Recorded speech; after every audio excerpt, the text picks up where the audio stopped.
আসবো না গাইস, আজকে সেই ফেস রিভিলের দিন যে আমি ফেস রিভিল করবো।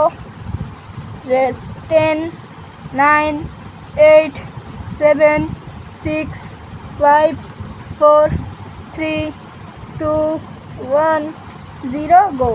টেন্টেডা, আমি হলাম সেই কুখ্যাত হেডশট, মাঝে মধ্যে দুই একটা যে হেডশট লাগে সেটি আমি।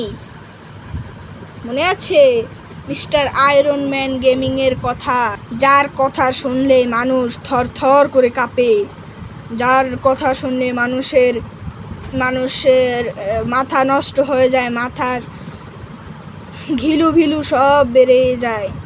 তার নাম হলো এমডি আকাশ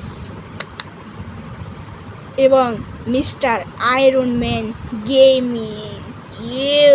ম্যান, যার নাম শুনলে দুনিয়া পুরো ইউনিভার্স কেঁপে যায়, মিস্টার আয়রন ম্যান গেমিং। আমি আমার এই সংক্ষিপ্ত বক্তব্য দিয়ে আমার এই মূল্যবান সময়টি আপনাদের সাথে ব্যর্থ করলাম।